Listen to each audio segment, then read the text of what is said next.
Tenía muchos deseos de estar otra vez aquí. Tuve la oportunidad de estar un par de semanas lejos y la verdad que se siente la ausencia cuando llega esos momentos en los cuales nos encontramos.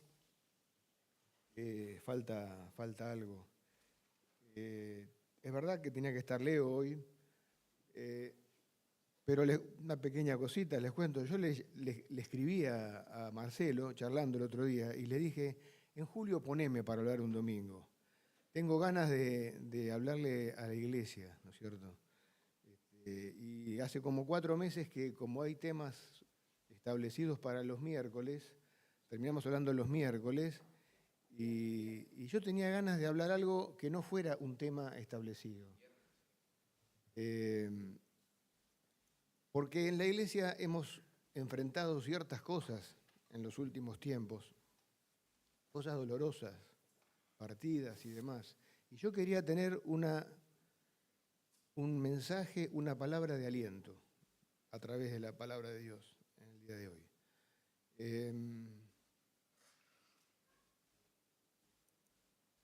Y bueno, quedaba para julio, pero termino de hablar y me manda un mensaje Leo y me dice, mira, estoy a full, no puedo el domingo, no podés hablar vos.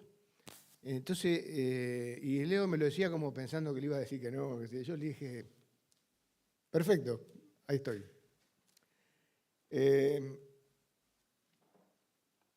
Indudablemente el mundo está convulsionado.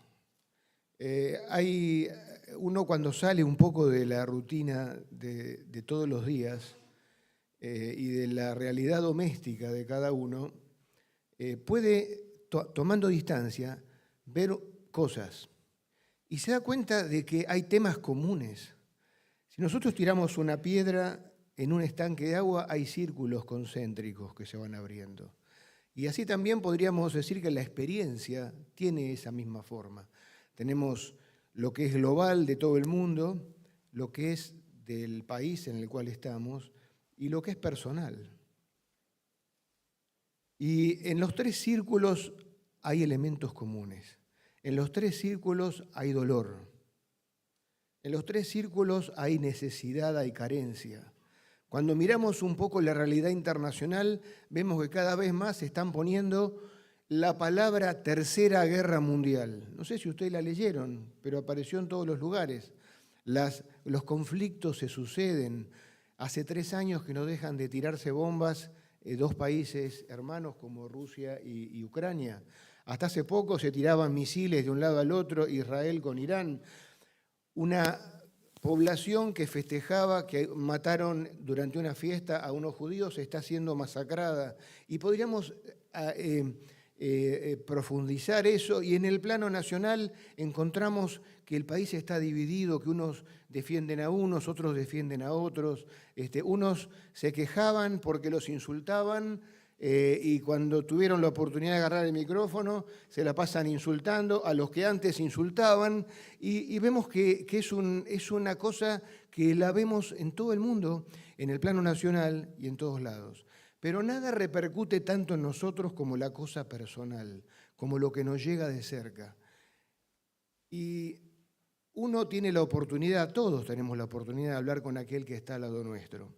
Y vemos que algunos expresan más que otros su dolor, su necesidad, su situación personal. Otros son más reservados por ahí. Pero vemos que hay situaciones conflictivas en los trabajos, personas que se sienten presionadas hasta un punto que repercute incluso en su salud.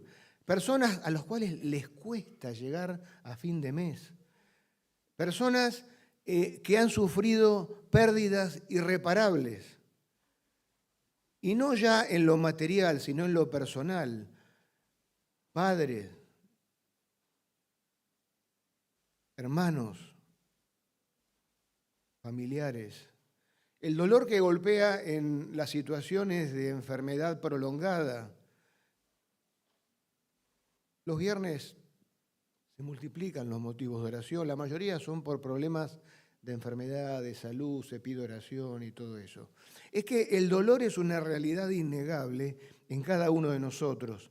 Y lloramos y cuando pensamos que había pasado la tristeza, en alguna noche de insomnio, el dolor nos llega nuevamente y otra vez surgen las lágrimas porque estamos recordando aquello que ya no tenemos o aquello por lo cual está pasando. Y cuando esto sucede, y cuando estaba pensando en esto, justamente cuando nosotros nos fuimos entre una situación en la cual Abelardo había partido a la presencia del Señor y estábamos ya embarcando y saliendo y todo eso, y sucede lo de Gustavo, ¿no es cierto?, el Chamba. Y entonces yo pensando en eso, y abro mi Biblia, y abro los Evangelios, y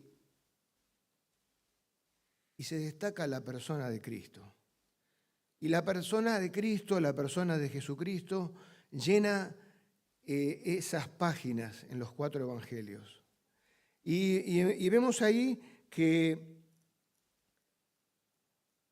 aquel Jesucristo, aquel verbo del cual habla el capítulo 1 de Juan, que era desde siempre Dios, desde siempre con Dios, aquel que por el cual, en el cual y para el cual fueron creadas todas las cosas, como dice la epístola a los Colosenses, aquel que tenía todo el poder y a cuyo nombre se van a doblar todas las rodillas. Encontramos que vino al encuentro nuestro. Y encontramos que dice el Evangelio que Él vino a buscar y a salvar lo que se había perdido. Y encontramos, como dice el evangelista Juan, que aquel Verbo eterno se hizo carne como uno de nosotros y que habitó entre nosotros, vivió entre nosotros y nos mostró a través de su vida la gloria de Dios, lleno de gracia y de verdad. Y aquel Jesucristo encontramos que es el Dios del encuentro, el Dios de la soberanía y el Dios de la historia. Porque hubo un momento en el cual Él que habitaba la eternidad, es decir, el tiempo sin tiempo, esa es la eternidad, se introdujo en nuestro tiempo. Y en Gálatas 4 dice que cuando vino el cumplimiento del tiempo, Jesucristo vino. Dios envió a su Hijo, nacido de mujer, bajo la ley, para que aquellos que estábamos bajo la ley fuéramos redimidos, para redimirnos a nosotros, que no lo podíamos hacer. Y Él que estaba fuera de la historia se introdujo en la historia. ¿Y para qué se introdujo? Para caminar con nosotros. Para sufrir nuestros dolores. Hablábamos de dolor. Ya el profeta escribía, varón de dolores, experimentado en quebrantos. Él llevó nuestras enfermedades sobre sí. Él vino para cargar nuestros pecados. Él vino para sufrir nuestra muerte. Y entonces es como que la balanza, vio esas balanzas del verdulero que había 2 platillos y estaba así, el dolor insoportable empieza a equilibrarse. Y Jesucristo viene y levanta. Y Jesucristo toma nuestros dolores. Y Jesucristo aparece en el Evangelio, especialmente el Evangelio de Mateo. Hay 3 pasajes que empiezan con la misma palabra. Venid. Hay una invitación de esa persona divina humana de Jesucristo hacia todo aquel que está ahí y le dice, venid, venid. Y en estos 3 pasajes yo encuentro 3 cosas que son tremendamente importantes. Dirección, refugio y esperanza. Y el primer pasaje es aquel pasaje cuando Jesús, caminando al inicio de su ministerio, allí en Mateo capítulo 4, ve a los que iban a ser sus discípulos y los llama. Y les dice, venid en pos de mí. Venid en pos de mí, le dice. Mateo 4, 14. Venid en pos de mí y os haré pescadores de hombres. venid en pos de mí y os haré pescadores de hombres. Y entonces pensaba en esto, venid en pos de mí. ¿Qué significa esto, venid en pos de mí? Muchas veces en medio de nuestro dolor, en medio de nuestra necesidad, acudimos a Jesús como si fuera la oficina de información del municipio. Vamos a Jesús y le decimos, tengo este problema, dame las instrucciones.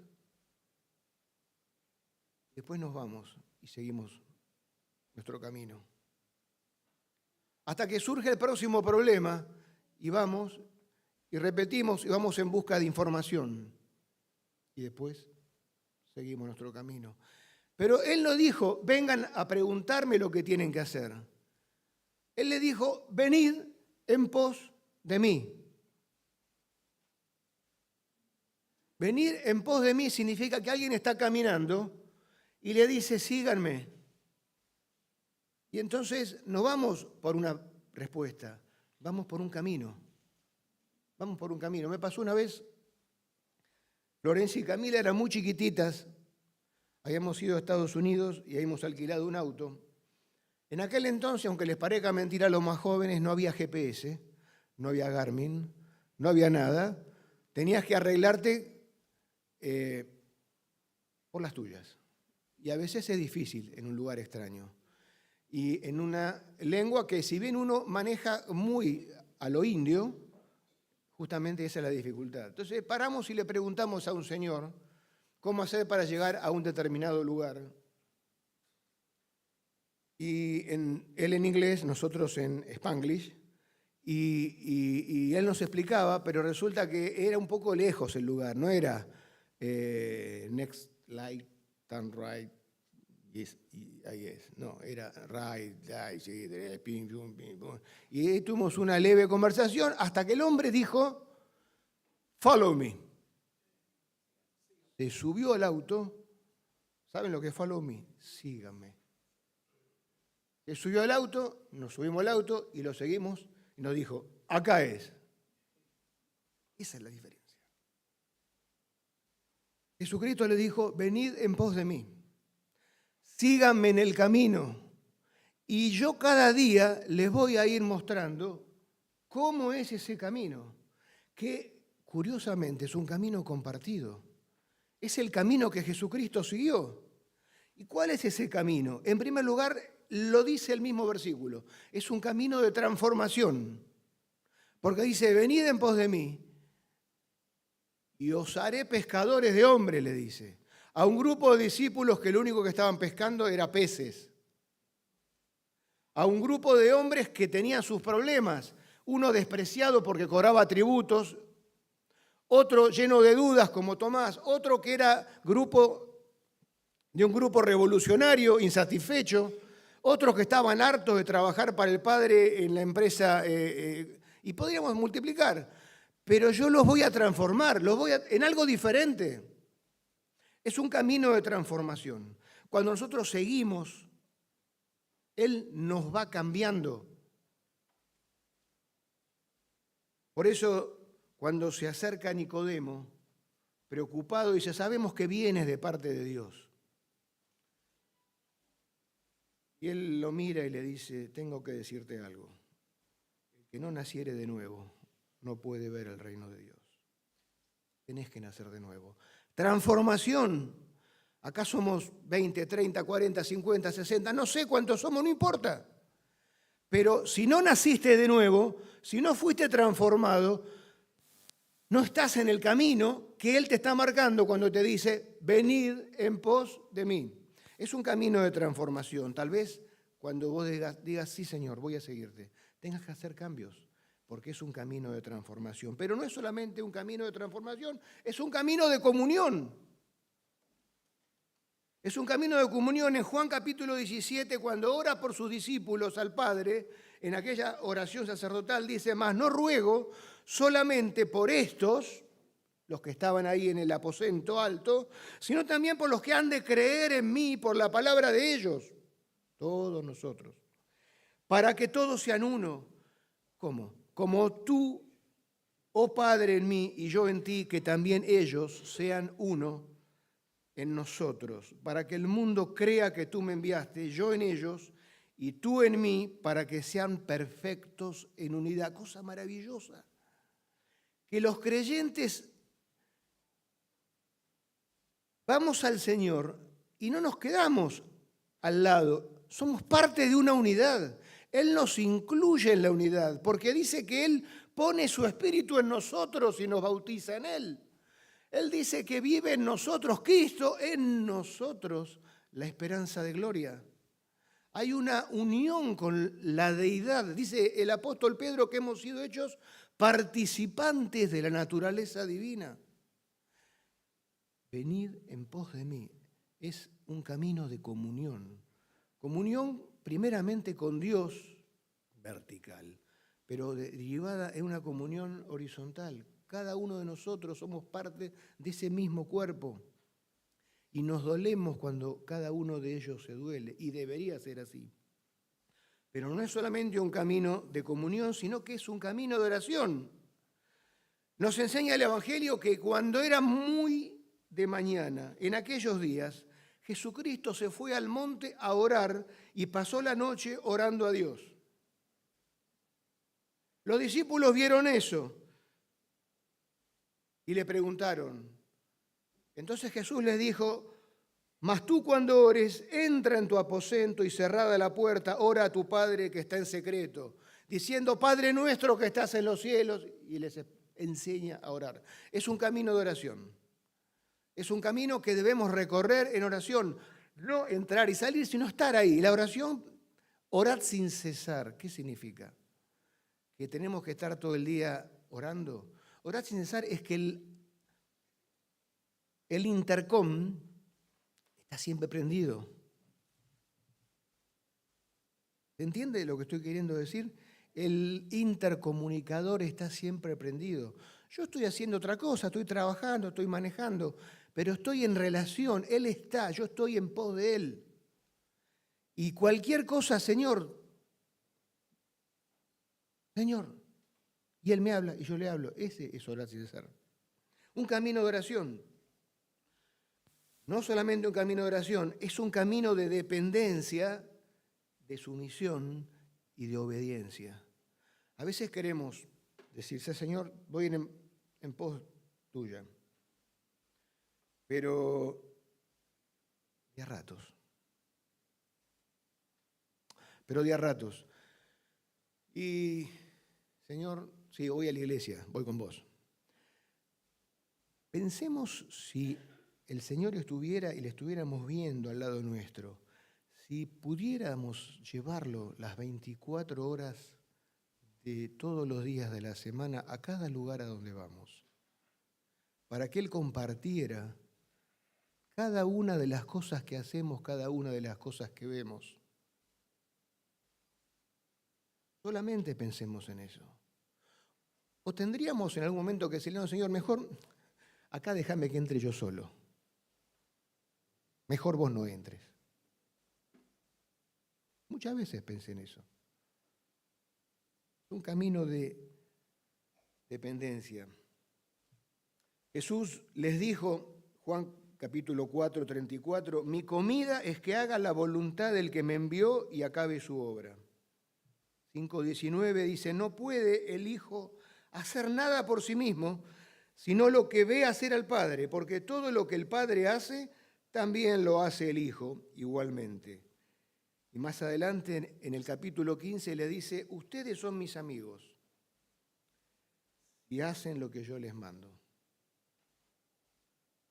Dependencia, obediencia. Ese es parte del camino. Cuando él dice: seguid, venid en pos de mí, es la invitación de Jesús. Pero no es solamente un camino de dependencia, sino que es un camino de renuncia personal. ¿Qué significa eso de renuncia personal? A veces decimos: yo quiero seguir a Cristo, pero hay partes que dejámela para mí. Esto es para mí. Pero dice Jesús que ahí en Juan capítulo 12, que en realidad en el capítulo 9, dice que las zorras tienen guarida y las aves de los cielos nidos, mas el Hijo del Hombre no tiene dónde recostar su cabeza. Y en Juan 12 dice, si el grano de trigo no cae en la tierra y muere, queda solo. Pero si muere, lleva mucho fruto. Entonces, en correspondencia, le dice a aquellos que lo querían seguir, ojo, si alguno quiere venir en pos de mí, venid en pos de mí, niéguese a sí mismo, tome su cruz cada día y sígame. Porque todo el que quiera salvar su vida la perderá y todo el que pierda su vida por causa de mí, la salvará. ¿Qué significa esto? Significa que yo en la mano puedo tener una sola cosa, mi vida propia o la vida que Él me da. No puedo tener las dos cosas. Y para tomar la vida que Él me da, con lo que Él quiere que yo sea, que yo haga y que a donde yo llegue, tengo que dejar lo propio. Un vaso lleno no se puede llenar más, tengo que vaciarlo para que se pueda llenar. Hay muchas figuras a las cuales podríamos recurrir. Pero eso es lo que está diciendo. Es necesario que bajes para que yo pueda crecer en vos. Ese es un camino, una parte del camino que Jesucristo siguió. Pero también es un camino de santidad. El autor a los Hebreos escribe ahí en el capítulo 4, versículo 15, porque no tenemos un sumo sacerdote que no pueda compadecerse de nuestras debilidades, sino uno que fue tentado en todo, según nuestra semejanza, pero sin pecado. Jesucristo vino a vivir nuestra vida, nuestros dolores, hambre como nosotros, sed como nosotros, dolor como nosotros, tentaciones en todo como nosotros, pero sin pecado. Pero es Jesús, Señor. Sin embargo, el versículo posterior dice, entonces acerquémonos pues confiadamente, hoy algo de eso dijimos, al trono de la gracia para alcanzar misericordia y hallar gracia para el oportuno socorro. Estamos caminando en pos de Jesús, seguimos en su camino, Él nos va a dar los recursos para que podamos vivir en santidad. La santidad es imprescindible para lo que es aquel que está en el camino en pos de Cristo. Y por último, es un camino de victoria. Es un camino de victoria. No lo puse primero, lo puse al final, aunque en realidad la victoria es de siempre, pero todo lo que venimos diciendo desemboca en la victoria, porque Juan capítulo 16, versículo 33, él dice a sus discípulos, también allí en aquella última cena, le dice, estas cosas os he hablado para que en mí tengáis paz, en el mundo tendréis aflicción, pero confiad, yo he vencido al mundo. Yo he vencido al mundo. Y si estamos en el camino con Jesús, transfiere su victoria. Es por eso que el apóstol Pablo, escribiendo a los Corintios, capítulo 15 y 57, dice, mas gracias sean dadas a Dios que nos da la victoria por medio de nuestro Señor Jesucristo. Camino de victoria. A veces pensamos que Jesús no vino para caminar entre nosotros, Jesús vino para caminar con nosotros. Es la única forma de que todas estas cosas se transfieran. ¿Estamos respondiendo ese llamado, venid en pos de mí? Pero hay una segunda vez, segundo versículo, que está allí en Mateo capítulo 11, versículo 28, que también hace un llamado, una invitación. Y dice, venid a mí todos los que están trabajados y cargados, y yo os haré descansar. Llevad mi yugo sobre vosotros y aprended de mí que soy manso y humilde de corazón, y hallaréis descanso para vuestras almas. Y el primer venid se refería a la dirección del camino. Este tiene que ver con el refugio. Estamos a la intemperie, está lloviendo, granizando, tronando, estamos en medio del dolor, estamos en medio de... Dice, venid a mí todos los que estáis trabajados y cargados, yo les voy a dar descanso. Es el refugio, un camino de refugio, un llamado que el Señor nos hace. Y por eso allí en Juan capítulo 10, Juan capítulo 10, versículo 27, dice: mis ovejas oyen mi voz y yo las conozco y me siguen. Yo les doy vida eterna y no perecerán jamás, ni nadie las arrebatará de mi mano. El Padre que me las dio es mayor que todos y nadie las puede arrebatar de la mano de mi Padre. Yo y el Padre, uno solo. Encontramos en este pasaje que nosotros, respondiendo a este llamado, venid a mí, oímos su voz. Dice, sus ovejas oyen su voz. Y seguimos a Jesús. Dice, y me siguen. Eso es lo que hacemos nosotros. ¿Y Jesús qué hace? Nos da vida eterna y nos brinda un refugio seguro. Así que si estamos en ese momento de dolor, en ese momento de prueba, en ese momento de no saber cómo seguir, a punto de bajar los brazos, tengamos en cuenta que Jesús nos está invitando a caminar en pos de Él, en su camino. Nos está invitando a acudir a Él para que Él nos dé refugio, y un refugio que es seguro, porque nadie nos puede arrebatar de su mano. Y el tercer pasaje está allí en Mateo capítulo 25 y versículo 34. Dice que entonces el rey dirá a los de su derecha: venid, otra vez esta palabra maravillosa, venid benditos de mi Padre, heredad del reino preparado para vosotros desde la fundación del mundo. Este venid me lleva a la esperanza, a la esperanza. A veces la perdemos, a veces dejamos de beber aquellos que queríamos y dijimos, ya no está. Caemos en la desesperanza. Pero él dice, heredad del reino preparado desde antes para vosotros, desde la fundación del mundo.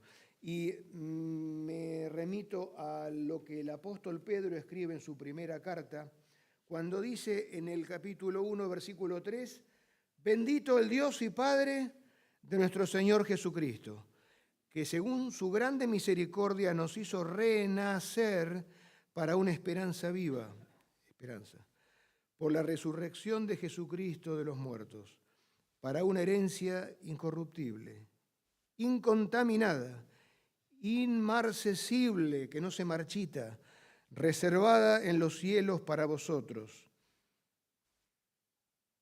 porque sois guardados por el poder de Dios mediante la fe para alcanzar la salvación que está preparada para ser manifestada en el tiempo postrero. ¿Cómo? Salvación que está preparada para ser manifestada en el tiempo postrero. No es que fuimos salvos cuando recibimos al Señor Jesucristo. Esa es la primera parte de la salvación. Pero esto se está refiriendo a que al estar en Cristo, nuestra salvación es segura. Por eso aquí el apóstol Pedro dice tres cosas: que nos hizo renacer, o sea, nos dio vida. Hablamos al principio de la exposición, es necesario nacer de nuevo. Él nos hizo renacer para tres cosas: para una esperanza viva. La muerte no interrumpe, porque la vida de la cual está hablando es la vida eterna. Aquellos que se han ido están en el lugar donde estaremos nosotros. Y en medio del dolor esto debe ser una cuestión que nos llene de consuelo y que alivie nuestro dolor. Para una herencia incorruptible tenemos una esperanza, tenemos una herencia incorruptible. Acá las herencias, las sucesiones están llenas de intríngules, vericuetos y cosas raras. A veces lo que está ya no está más, vienen, que se pelean. No, esto es otra cosa. Esto es una herencia que está allá, que está guardada. El albacea divino está ahí presente y Él cuida la herencia. Y cuando vayamos ahí, ¿cuál es la herencia? Su presencia. ¿Cuál es la herencia? El hecho de poder verle cara a cara, el hecho de poder reencontrarnos con aquellos que partieron. Y cuando cada uno de nosotros nos vayamos poniendo viejos, y algunos ya nos estamos poniendo viejos, pero todavía algunos son más todavía, y otros ni lo piensan porque son demasiado chicos, tenemos que ir llenando nuestra mente de esto, que la cosa se va deshaciendo, la cosa se va poniendo fea porque ya no caminamos como antes, no pensamos como antes, no comemos como antes, no cansamos más, no coordinamos bien. Pero tenemos una morada y una herencia preparada en los cielos, muchísimo mejor que la que dejamos. Y para alcanzar la salvación. ¿La salvación de qué? La salvación de todo lo que venimos diciendo. Estamos en medio de problemas, dolores, discusiones. Cuando estemos con Él ya vamos a haber sido salvados de todo eso. Por eso, queridos hermanos, yo quería traer estos pensamientos y este triple venid, esta triple invitación de Jesús. Venid en pos de mí, que podamos estar en su camino. Y si estamos trabajados y cargados, que sepamos que Él nos ofrece su hombro. Porque cuando dice, llevad mi yugo sobre vosotros, se comprende a veces mal, es un yugo compartido. Llevar mi yugo sobre vosotros es llevar algo que Él lleva junto con nosotros. Y como estamos con la persona más fuerte, Él lleva casi todo. Y nosotros tenemos poco por llevar. Y entender que Él está diciendo, venid, venid a este lugar, a este reino que está preparado para ustedes. Que el Señor bendiga su palabra y que en este día podamos aprovecharla para nuestro aliento, para nuestro conforto